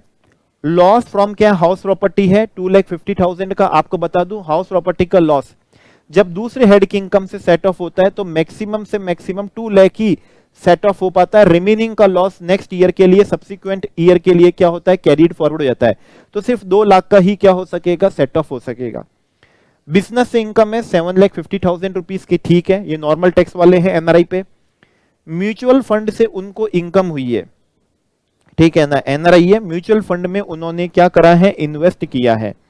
ठीक है ना, म्यूचुअल फंड में उन्होंने क्या करा है, इन्वेस्ट किया है। वो भी इन्वेस्ट किस में करा है, फॉरेन करेंसी में इन्होंने इन्वेस्ट किया है। पहली बात, क्या म्यूचुअल फंड की यूनिट्स जो होती है स्पेसिफाइड एसेट है, नहीं, क्योंकि स्पेसिफाइड एसेट होते हैं shares. Debentures of public limited company. Deposit of कौन सा होता है, पब्लिक लिमिटेड कंपनी या गवर्नमेंट की क्या होती है, सिक्योरिटी होती है, वो होता है। तो ये स्पेसिफाइड एसेट नहीं है। लेकिन म्यूचुअल फंड से इनकम हो रही है तो जब नॉर्मल प्रोविजन लगेगा 115A लगेगा, और वहां पर टैक्स कितना होता है, 20% होता है, क्योंकि आपने फॉरेन करेंसी में परचेज करा, 20% है और किसी एक्सपेंस की डिडक्शन नहीं मिलती है। डिबेंचर्स आपने लिए हैं इंडियन कंपनी के, फॉरेन करेंसी में अजम्पशन डालेंगे कि ये पब्लिक लिमिटेड कंपनी के ही क्या रहे होंगे, डिबेंचर रहे होंगे। एनआरआई के लिए स्पेशल प्रोविजन लग जाएगा इसके ऊपर, इसके ऊपर कौन सा लगेगा, स्पेशल प्रोविजन लग जाएगा, और स्पेशल प्रोविजन में भी टैक्स कितना आएगा, वो तो 20% ही आएगा। इस डिबेंचर में इन्वेस्ट करने के लिए उन्होंने लोन लिया था, तो उस लोन के ब्याज की डिडक्शन आपको नहीं मिलेगी। जहां स्पेसिफिक टैक्स रेट है वहां कोई एक्सपेंस की डिडक्शन नहीं मिलती है, तो इस 20,000 की डिडक्शन नहीं मिलेगी। तो ये हमने देख लिया, इस 1.5 लाख का 20% होगा, इस 65,000 का भी कितना होगा, 20% होगा, और बाकी का तो क्या होगा, नॉर्मल होगा। ठीक है, ये है हमारा नेक्स्ट है लॉन्ग टर्म कैपिटल गेन है सेल ऑफ कौन सा, डिबेंचर, मतलब इस फॉरेन एक्सचेंज असेट को ट्रांसफर करने से लॉन्ग टर्म कैपिटल गेन हुआ। फर्स्ट प्रोवाइजो का बेनिफिट मिलता है लेकिन सेकंड प्रोवाइजो का नहीं मिलता है। लेकिन फर्स्ट प्रोवाइजो का बेनिफिट लेने के लिए क्वेश्चन में TT buying rate selling rate होनी चाहिए, जो कि नहीं दी गई है, तो हम चाहकर भी फर्स्ट प्रोवाइजो का बेनिफिट नहीं ले सकते, और सेकंड प्रोवाइजो का बेनिफिट तो वैसे भी नहीं मिलता है।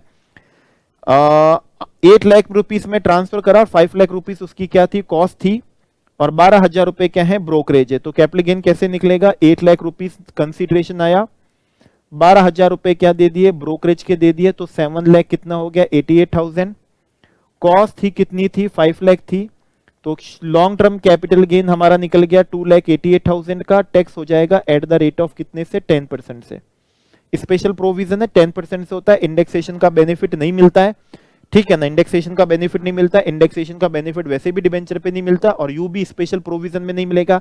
फर्स्ट का मिलता है लेकिन उसकी इंफॉर्मेशन है नहीं, तो फर्स्ट हम ले नहीं सकते। तो ये जो हमारा कैपिटल गेन आया है 2,88,000 का, 10% की रेट से क्या होगा, टैक्स होगा। अच्छा, बिजनेस इनकम कैसे टैक्स होगी, तो बिजनेस इनकम है 7,50,000। हाउस प्रॉपर्टी का लॉस सेट ऑफ हो जाएगा, लेकिन मैक्सिमम सेट ऑफ होगा 2 लाख, तो ये आ जाएगा 5,50,000। इस पे आपका नॉर्मल रेट से क्या होगा, टैक्स होगा, मतलब स्लैब के अकॉर्डिंग। 2.5 लाख तो कुछ नहीं, 2.5 लाख से ऊपर 5%, और 5 लाख से ऊपर फिर 20%। तो ये बड़ा सिंपल सा क्या आया हुआ था, क्वेश्चन आया हुआ था, इसका सॉल्यूशन आपको बताएं। तो देखिए 2 लाख का लॉस क्या हो गया, सेट ऑफ हो गया, रिमेनिंग 50,000 कैरी फॉरवर्ड होगा, 5,50,000। कैपिटल गेन आया 2 लाख कितना, 88,000 का, 65,000 20% से क्या होगा, टैक्स होगा म्यूचुअल फंड से। डिबेंचर से जो इंटरेस्ट आया है वो भी 20% की रेट से क्या होगा, टैक्स होगा। टैक्सेशन हम देख सकते हैं, देखिए डिबेंचर का 20% से है, म्यूचुअल फंड की इनकम है उसका भी टैक्स कितने से है, 20% से, 115A के प्रोविजन से। लॉन्ग टर्म कैपिटल गेन का टैक्स कितने से होगा, 10% की रेट से होगा, और बाकी इनकम का टैक्स आपके किससे होगा, स्लैब से होगा, कि 2.5 लाख तो कुछ नहीं, 2.5 से 5 लाख पे 5%, और 5 लाख से ऊपर कितना हो जाएगा, 20% हो जाएगा, और लास्ट में 4% सेस तो लगाना ही लगाना है। तो एक और सिंपल सा क्वेश्चन, एक्सट्रीम सिंपल सा क्वेश्चन आया हुआ है, जो हमने अभी क्या करा हुआ है, देखा हुआ है। अब एक क्वेश्चन हमारे आया था, इस क्वेश्चन में क्या था, एनआरआई को लेके क्वेश्चन था कि उनको इन्वेस्टमेंट से क्या है, इनकम है, और लॉन्ग टर्म कैपिटल क्या है, गेन है, और उनको रिटर्न फाइल करना है, रिक्वायर्ड नहीं है। तो आंसर सही है, अगर आप एनआरआई हो, अगर आपको फॉरेन एक्सचेंज असेट से क्या इन्वेस्टमेंट इनकम है, और लॉन्ग टर्म कैपिटल गेन है, और टैक्स हैज बीन क्या है, डिडक्टेड है, तो फिर आपको रिटर्न फाइल करना क्या नहीं होगा, रिक्वायर्ड नहीं होगा। तो ये तो एक बहुत ही सिंपल सा क्या आ रखा था, क्वेश्चन आ रखा था, ठीक है ना, बड़ा थ्योरेटिकल क्वेश्चन था। और लास्ट क्वेश्चन आज के हमारे इस वीडियो का, नेक्स्ट क्वेश्चन पे हम आते हैं, और ये क्वेश्चन अगेन आप देख पा रहे हैं, नॉन रेसिडेंट किसको लेके, इंडियन को लेके। तो जैसा मैं आपको बता रहा था, एनआरआई का प्रोविजन, ए कैटेगरी का प्रोविजन है, 115 बीबी है, बहुत ही सिंपल है, वो भी कौन सा, ए कैटेगरी का है। बी कैटेगरी का फॉरेन इंस्टीट्यूशनल इन्वेस्टर्स है, लेकिन वो थोड़ा कॉम्प्लेक्स प्रोविजन है, इसलिए आप उसका रिवीजन कर लीजिएगा। बार बार रिवीजन वैसे ही करवाया था मैंने आपको, रूपी डिनोमिनेटेड बॉन्ड दिख जाए, गवर्नमेंट सिक्योरिटी दिख जाए, तो 115A में 5% कर दीजिएगा, और नहीं तो 115 क्या लगेगा, ईडी लगेगा। आइए ये क्वेश्चन भी हम क्या कर लेते हैं, लास्ट क्वेश्चन हम क्या कर लेते हैं, सॉल्व कर लेते हैं। ओके, तो पास्ट एग्जाम के सारे क्वेश्चन का रेडीमेड सॉल्यूशन हो जाएगा हमारे लिए। NRI long term capital gain है, फॉरेन एक्सचेंज क्या है, असेट है, तो इसका टैक्स तो कितने से होना है, सिंपल सा है, 10% की रेट से टैक्स होना है एनआरआई के केस में। लेकिन इसके लिए होली एक्सक्लूसिवली क्या हुए हैं, ट्रांसफर के खर्चे हुए हैं, तो ट्रांसफर के खर्चे तो माइनस करने थे हमको, तो 6,50,000, ठीक है ना, माइनस कितना हो जाएगा, ये लीजिए कितना हो जाएगा 80,000, तो ये हमारे लिए बन जाएगा 5 लाख कितना है 70,000 एट द रेट ऑफ कितना होगा 10% होगा। क्वेश्चन पढ़ते पढ़ते सॉल्यूशन समझ में आ गया। ये इंटरेस्ट ऑन कौन सा है, डिपॉजिट है, प्राइवेट लिमिटेड कंपनी, ये स्पेसिफाइड एसेट नहीं है, ये क्या नहीं है, स्पेसिफाइड एसेट नहीं है, स्पेशल प्रोविजन क्या नहीं हो सकेगा, एप्लीकेबल नहीं हो सकेगा। जनरल प्रोविजन हम इसके ऊपर जरूर क्या कर सकते हैं, लगा सकते हैं जनरल प्रोविजन। और जनरल प्रोविजन में आपको अगर ध्यान हो 115A में भी टैक्स रेट कितनी है, वहां पर 20% है, अगर फॉरेन करेंसी में अगर हम क्या देते हैं, लोन वोन देते हैं तो, ठीक है। इंटरेस्ट ऑन क्या है, गवर्नमेंट सिक्योरिटी, मान के चलते हैं कि ये फॉरेन एक्सचेंज में इन्वेस्ट किया है, स्पेशल प्रोविजन लगेगा, लेकिन जब स्पेशल लगेगा तो रेट वहां पर भी कितनी है 20% है। Interest on deposit, public limited company, yes ये स्पेसिफाइड एसेट है, मान के चलते हैं फॉरेन एक्सचेंज में इन्वेस्ट किया होगा तो इस पे भी टैक्स रेट कितना आएगा 20% आएगा। डिविडेंड फ्रॉम क्या है, डोमेस्टिक कंपनी है, मान के चलते हैं, मान के क्या चलना, शेयर्स का डिविडेंड है, स्पेसिफाइड एसेट है, फॉरेन एक्सचेंज में इन्वेस्ट किया होगा, मान के चलते हैं तो इस पे भी टैक्स कितना होगा 20% होगा। मतलब इन पे हो तो सभी पे कितना रहा है 20% रहा है, लेकिन बस ये एक तो 115A वाला है, बाकी कौन से स्पेशल प्रोविजन वाले हैं, ठीक है। सेविंग्स एंड इन्वेस्टमेंट है, आपको बता दूं स्पेशल इनकम में से चैप्टर 6A की कोई भी डिडक्शन हमको नहीं मिलती है, तो ये जो स्पेशल प्रोविजन है इसमें से हम चैप्टर 6A की डिडक्शन हम यहां पर क्या नहीं कर सकते, नहीं ले सकते, ठीक है ना, हम यहां पर नहीं ले सकते, ओके। और टैक्स डिडक्ट हो रखा है, इस क्वेश्चन में हमको ये इंफॉर्मेशन क्या करी हुई दी हुई है। तो सबसे पहले तो लॉन्ग टर्म कैपिटल गेन की क्या कर लें, बात कर लें, 5,70,000, हमने इसका टैक्स 10% देखा था, आइए आपको बता देते हैं 5,70,000 पे 10%, सॉल्यूशन में ये रहा 5,70,000 पे कितना है 10% है, ठीक है, 5,70,000 पे कितना है 10% है। इसके बाद में बाकी पे तो हमारा कितना हो रहा था 20% ही हो रहा था। गवर्नमेंट सिक्योरिटी स्पेसिफाइड एसेट थे, पब्लिक लिमिटेड कंपनी के डिपॉजिट वो भी स्पेसिफाइड क्या थे, एसेट थे, डिविडेंड वो भी स्पेसिफाइड एसेट से थे, तो ये तीनों जो हमारी कौन सी थी, इनकम थी, ये जो हमारी तीनों क्या थी, इनकम थी, ये वाली और ये वाली, इनका टैक्स कितने से होगा 20% से होगा, और इसका होगा टैक्स होगा। ये कौन सी इनकम है एक बार देखते हैं, 5,90,000, ये रही कौन सी है 5 लाख कितनी 90,000। अच्छा, ये हमारा interest on deposit held with क्या है, पब्लिक लिमिटेड क्या है, कंपनी से। अच्छा, ये अगर हमने लोन किस में दिया हो, फॉरेन करेंसी में अगर हमने क्या दिया हुआ हो, लोन दिया हुआ हो, ठीक है ना, हमने फॉरेन करेंसी में अगर क्या दिया हो, लोन दिया हो, तब तो ये 115A में क्या हो जाएगा, कवर हो जाएगा, ठीक है ना, 115A में क्या हो जाएगा, कवर हो जाएगा। अगर अपने इंडियन कंपनी को हमने क्या दिया हुआ है, लोन दिया हुआ है, ये लोन नहीं था, एक्चुअली क्या था, डिपॉजिट था, ठीक है ना। अगर ये 115A वाला हुआ और फॉरेन करेंसी में हुआ, अगर किस में हुआ, फॉरेन करेंसी में, तब तो कितना होगा 20% होगा। अजम्पशन ले लेंगे कि फॉरेन करेंसी में दिया, ओके। और अगर फॉरेन करेंसी में नहीं होता है तो फिर क्या होता है, नॉर्मल होता है, तो फिर क्या होता है, नॉर्मल होता है। तो इस क्वेश्चन के सॉल्यूशन में हम देखते हैं कि इन्होंने क्या अजम्पशन क्या करा है, लिया है, अजम्पशन सॉल्यूशन में कुछ भी लिखा हुआ नहीं था, तो इसलिए इन्होंने 5,90,000 पे क्या लगा दिया, नॉर्मल टैक्स रेट लगा दिया। एल्स 115 कौन सा होता है, ए होता है, ठीक है ना। और अगर फॉरेन करेंसी में हमने क्या करा होता है, लोन वोन दिया हुआ होता है 115A में फॉरेन करेंसी में, तो टैक्स कितना होता है 20% होता है। यहां पर मत करिएगा 20% वाला, क्योंकि वहां वर्ड काम कौन सा लेते हैं कि अगर हमने क्या करा हुआ है, लोन दिया हुआ है, जबकि इन्होंने लोन वर्ड काम नहीं लिया था, इन्होंने कौन सा वर्ड काम लिया था, डिपॉजिट। इस वजह से सॉल्यूशन में इसका टैक्स इन्होंने कौन सा कर दिया, उस पे नॉर्मल टैक्स रेट कर दिया, और बाकी पे तो स्पेशल प्रोविजन है, डिविडेंड की इनकम पे, पब्लिक लिमिटेड के डिबेंचर्स हैं, गवर्नमेंट सिक्योरिटी है, तो उस पे तो कितना होना था 20% होना था। और जो प्राइवेट लिमिटेड में आपने क्या करा, डिपॉजिट करा, जो स्पेसिफाइड एसेट नहीं था, उसका टैक्स कौन सा होगा, नॉर्मल होगा, क्योंकि वो 115A में कवर कब होता है, जब वहां पर वर्ड, जब ये क्या होता, लोन होता, ठीक है। 115A में क्या होता, अगर लोन होता तो 20% होता, नहीं तो यहां पर क्या होगा, स्लैब रेट होगा। इसी के साथ में हमने सारा यहां पर कवर कर लिया।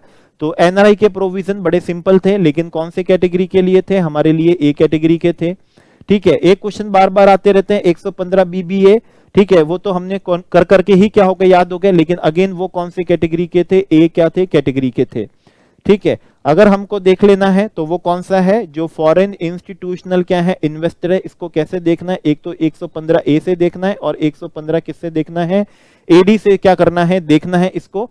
और ये हमारे लिए कौन से कैटेगरी का था, क्या था, बी कैटेगरी का था, और इसी के साथ में हमने एनआरआई के 115 AB AC AD 115 double B BBA 10 cross 48 48A 48B 48C उनका जो बुलेट रिवीजन था उसके पास्ट एग्जाम के क्वेश्चंस हमने यहाँ पर क्या कर लिए, कवर कर लिए। पीडीएफ टेलीग्राम पे अवेलेबल हो जाएगा।